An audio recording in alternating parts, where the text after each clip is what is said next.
Welcome to the newspaper review here on Top TV. It's such a sweet pleasure to have you join us one more time on our newspaper review, where we bring you headlines across newspapers around Nigeria.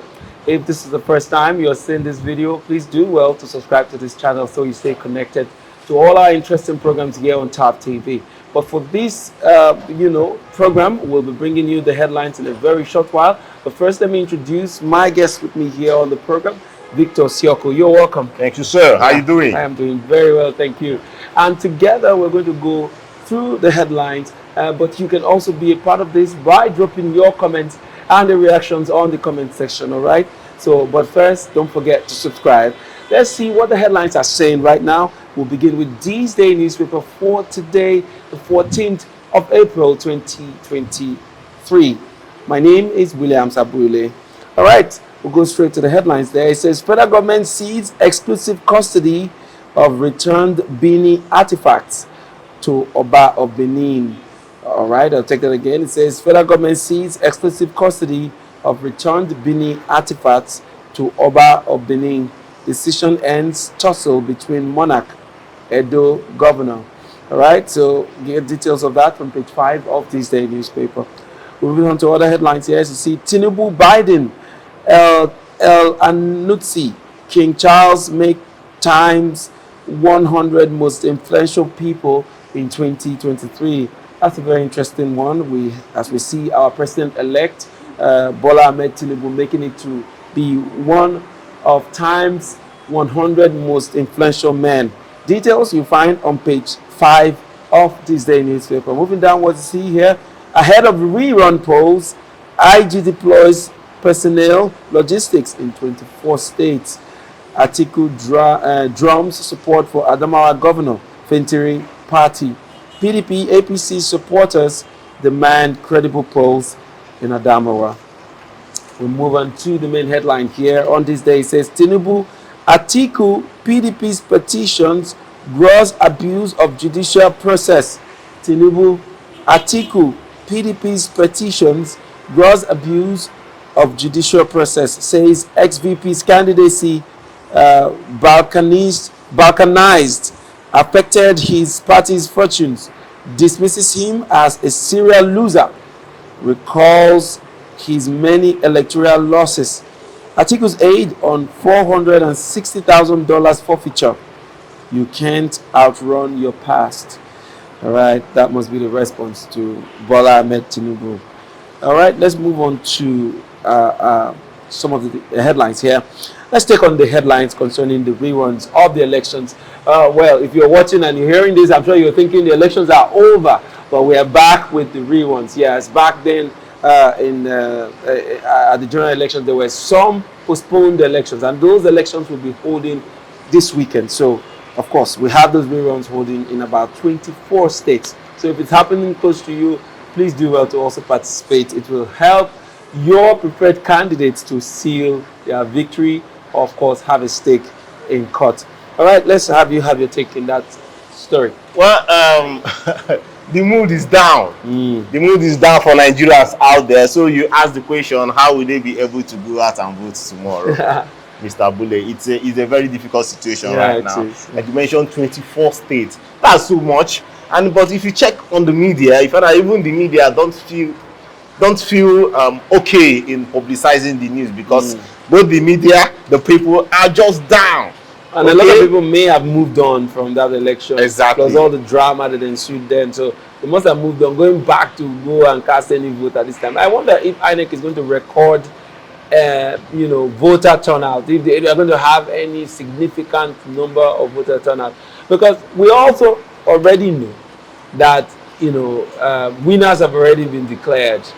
Some of these, there are also some cases in court, and the Nigerian system that we know, we don't see these winners' mandates being overturned because of these by-elections and all of that. But our fingers are crossed, since INEC keeps assuring Nigerians that they are credible, that they are the game changer this time around. We're hoping to see what happens. But something significant about this election is that states like Kebbi State as unpopular as Kebbi State, out of the 21 local governments in Kebbi State, 20 of them you are having reruns with respect to Guba and state assembly elections. That will make a lot of impact on the current result of the election. Yes. So you can imagine, you now ask the question, what then happened then when the elections were on, that you couldn't capture you couldn't capture all the local government, and out of the 21 local governments in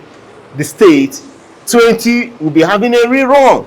For me, that is total failure on the part of INEC. One might say, but the politicians made it difficult for them too. But you now then ask, what about the security forces that were deployed in that state? So what has INEC also come out to say that states like Kebbi, that was being challenging for them, that they now have 3 residential officers. But does it make sense? Even if they want to have 36 recs, they personally have seen that INEC has failed. I don't know about you. They failed, and it will show in the results of this weekend that voter turnout will be so low. Look at Bayelsa. Same thing also happened in Bayelsa. One of the Federal House of Representatives, there will be a rerun there. Okay, you also know that Adamawa State has their own issues. So many issues here and there that one will just be like, even what about May 29 that is very close by? What then happens if these guys don't make it, don't get their will, okay, come this weekend's election? Will it not mean that after May 29 we will now still have many cases in court? And we already know that our elections has left the part of the people voting for their preferred candidate. People are having the right to vote for their preferred candidate. It has now moved from that stage to the courts. Deciding on who will lead the people. So it's a very challenging period right now. It is. I just pray, if you have as a freshman, I will always encourage the people to go out there and cast your votes. It is your duty, it is your civic responsibility to go out there and cast your votes. So please do that. Yeah, please. The elections are meant to have been decided right after the general elections that held on the 18th of March. But then we all know that the politicians hijacked most of these processes, and hence we have a rerun or reruns like this one that is happening. But in normal sense of it, we should have had genuine winners, and these elections should have been over. But because of the violence and all that ensued, we're here. So if these elections are holding close to you and you feel the need to, please go out and cast your vote and vote for your preferred candidate. Let's see how well all of that will play out. All right, but in all doing that, please stay safe. Make sure you're safe. If it's not safe for you, please remain in your houses. You can ensure that you follow the process. Let's move on to our other paper for today, and that will be Daily Sun newspaper. And on Daily Sun here, we have as headline, Poverty, Insecurity Situation in Nigeria Worrisome, World Bank. Fine story on page 2. Moving on to the main headline, it says here, polls, Tinubu Atiku continue bitter war. You are a serial loser. Unstable politician, president-elect. You can't run away from your past. Fires PDP presidential candidate. All right. It's been a back and forth between these guys. All right, we'll move on to other headlines here. You see here, a Senate president, ex-lawmakers back zoning to South. 7 burnt, 18 injured in Lagos Ibadan expressway auto crash. Fine story on page 26 and 5 of the Daily Sun newspaper. CBN to mop up funds in dormant accounts, says customers must provide account ownership evidence for reactivation. That's a very, very interesting headline. I'd like you to take on that story though. Wow. Some persons out there will just be mad with CBN with respect to what has happened over these times. From Naira scarcity to this. They keep coming up with policies that are not favorable with the populace and everything. Strange policies. Yes. So some person see, Mr. Bule, even tomorrow, if you see somebody just go to your or an automatic withdrawal happens to your account, no matter how dormant that account is, if you see any withdrawal there, won't you react? Of course. There's always that. See, no matter where that money is, like I know that I have some accounts that have not been running. Okay, so no matter what happens, maybe tomorrow you not see, maybe you have 5,000 or 10,000 in that account. You not see the account being wiped out. You just receive a debit. Well, there will be a reaction. So that might just be what will happen. So what are they saying? That if your account has stayed 10 years and you have not done any activity on it and it's dormant, that there is money in it. So in fact, if from the look of it, even if it's 100 naira that you have in that account, to be wiped out, they will take it and they will invest it in funds. And but the thing is that the money will not just vanish. Okay, if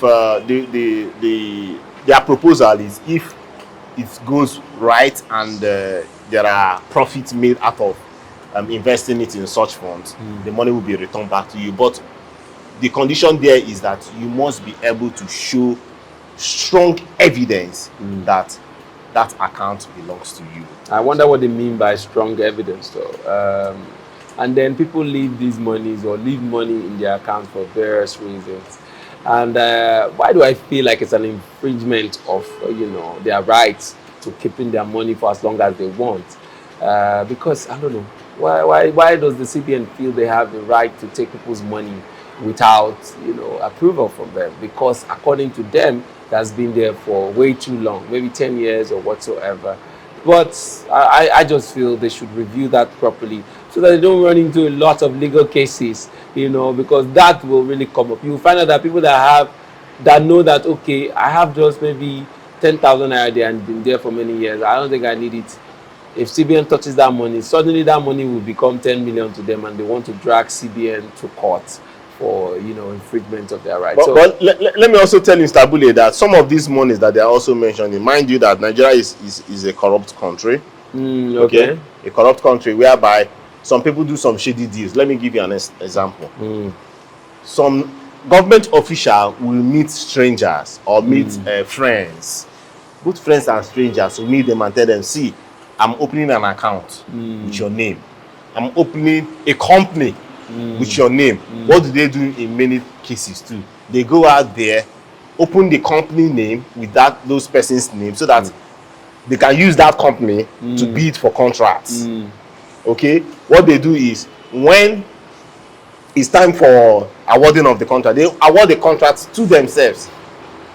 Okay? Yeah. Award the contract to themselves and execute the job.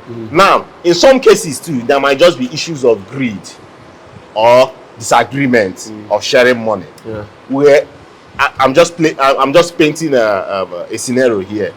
In some cases, it might be just so gruesome that they might kill the person. To collect their money. Back.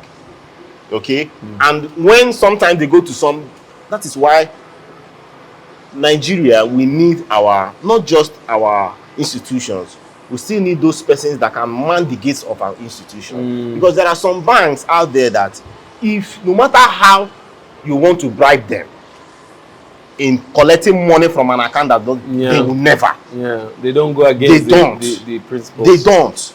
Are you getting me? So in that case, you might find out that there are some monies that have been dormant because of shady deals.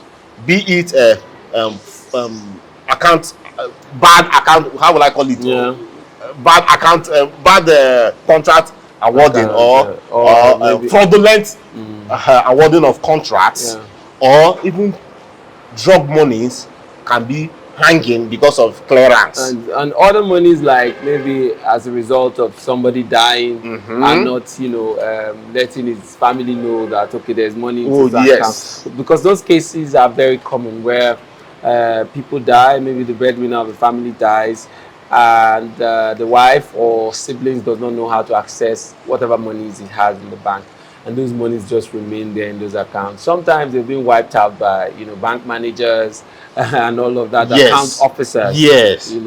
But then those money don't stay up to 10 years. Sometimes maybe yes. Sometimes. Maybe yes. Yes. Maybe that's how they can easily move the money and family members cannot follow up, or they don't have any records of that. Because in 10 years, it's enough time to forget that or to stop looking for certain things. So, well, I think it's a good and bad move. It looks like a seemingly encouraging move, and also a kind of like dangerous move by the CBN. But let's hope that they have also, built themselves up in terms of policy and how they can. And we cannot take it, and we cannot take out the fact that the CBN and the government are desperate for money. Oh yeah, at this time, yeah, they're looking for money everywhere. Yeah, so if that's an avenue, a dormant money that they can use to invest in low risk, it has to be low risk. Yeah. If they must do this, it has to be a very low risk investment, so that at the end of the day they get money for themselves. Mind you, they are also running the economy by making those investments, and at the same time giving back to that dormant. So I've always been wondering what will happen to these monies when they finally take them. Are they going to send them back, or that's the end of the money? Sure, no. But it has to be that it has to be maybe something that it will be a borrowed money for some time by the government, and then it will be refunded. Anyway, we are waiting to see how all of that pan out. Well, we're going to take our last paper for today, but let's go on a short break. Once we come back, we'll take our last paper for the day. You stay tuned. Hey there, are you looking to record your videos, do your voiceovers, and take your professional pictures? Look no further. With our state-of-the-art newsroom, photography, kitchen for our food content creators, and exclusive children's studio, we certainly can deliver the best studio experience. Our carefully designed studio space can bring your diverse creative content ideas to life. We aim to consistently serve value to our customers far and wide. Come, let Tharv Media give life to your dreams. Tharv Media, a slice of infotainment. Back from that break. Thank you so much for staying with us up to this time here on the Newspaper Review. My name is William Sabule, and we've been looking at the headlines on our dailies. And we'll take our last paper right now, and that will be Vanguard newspaper for today, the 14th of April, 2023. On Vanguard here, we have as a headline the same thing we talked about from CBN. It says, dormant accounts, CBN slams 2 million naira fine on erring banks. We have that story on page 19 of the Vanguard newspaper. We see here too, no local refining, no subsidy removal. No local refining, no subsidy removal. Nupeng warns. Stories on page 9 of the Vanguard. We also see here, police promotion bribery scandal. Panel calls for evidence, vows to deal with culprits. You see that on page 9 of the Vanguard. Move on to the main headline here. It says, Paul, I defeated you. Tinubu tells Obi, you've been losing since 1993, replies Atiku. Says, calls for runoff poll, baseless. Exactly what we're saying, that they've already declared winners left, right, center, and then you're going for the runoff. What exactly is it going to change? So here we have Tinubu saying, calls for runoff polls, baseless. Okay, we move on to other headlines. Chibok girls, 9 years after authorities unable to protect children. Amnesty International speaking. Page 10 is where details of that story is. The main, one of the sub-headlines here says, UK apologizes to Peter Obi for wrongful detention. UK apologizes to Peter Obi for wrongful detention. We are not aware of British government's apology on Heathrow incident. Labour Party speaking there. And page 8 is where details of the story is. And lastly, I'll take this one. It says, World Bank lists challenges for incoming government. World Bank lists challenges for incoming government. Interesting. So World Bank is already speaking and, projecting how incoming governments are going to look like. And of course, they're listing a bit of the challenges that they may have to deal with. You mind taking on that story? Yeah.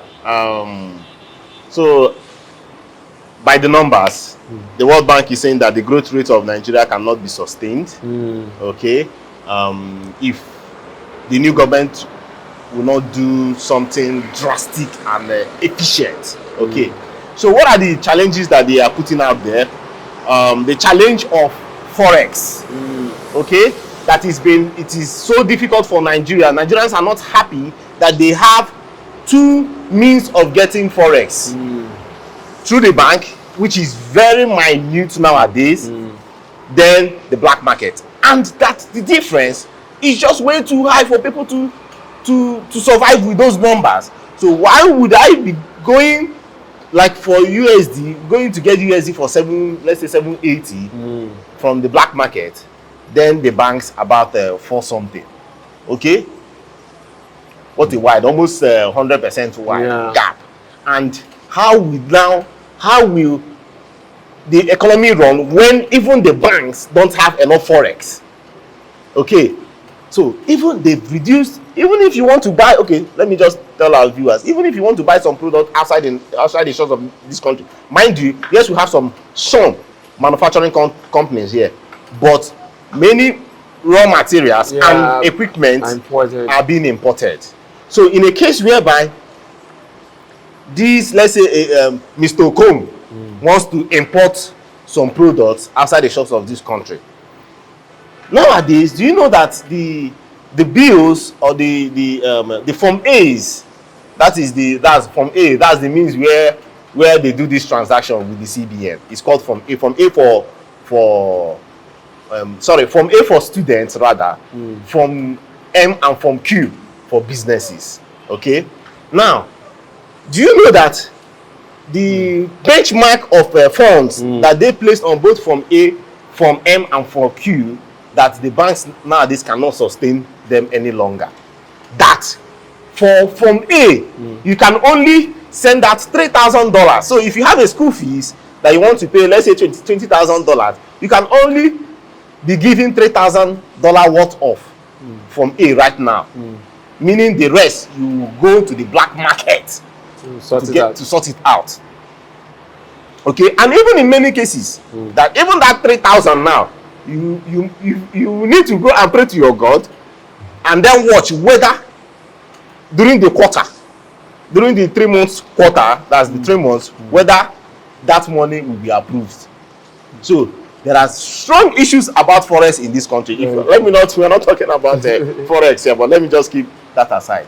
So, but aside that, mind you, for Nigeria to be within the reach of developing, yes, some might be like Nigeria is a developing country, but from my own 2 cents, I don't see Nigeria being called a developing country. Nigeria is an underdeveloping country from my own 2 cents. Now, but by the time we want to match it up with India, you find out that India is doing 6% growth, and they are working so hard to make it up to 10% growth per year. We are doing less than 2.5%. Okay, how do you now match up? And mind you, the growth that we are even experiencing right now, many of the workforce of Nigeria, that's the middle class and the youth, are already leaving the country. So who will sustain this growth? Secondly, we also have huge dependency in oil. How do we diverse our economy so that the struggles or the challenges that's being faced in the oil sector will not affect the country? Remember, our budget is being hinged on the cost of oil internationally.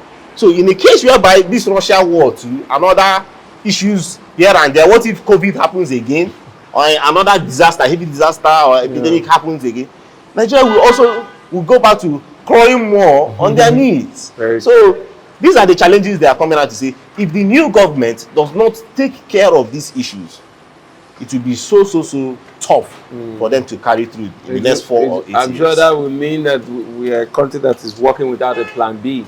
And once, one sector, which is mostly the oil that we solely depend on, if something huge, maybe an economic crunch happens to it, a lot of us are going to be in trouble, because the country is already struggling to keep its head up, but we need to do better to have backup plans to moving on. I want to thank you so much, Victor, for making it to the program and giving us your honest contributions to most of the headlines. Don't forget, you can also drop your own reactions on the comment section. We'd love to hear from you. And don't forget to subscribe to this channel. Click on the subscribe key, turn on your notification. Follow us on all our social media handles. We're on Facebook at Stab TV, on Instagram is StabTV_NG, and on Twitter is Stab_NG. All right, see you next time with the new super review. My name is Williams Abule.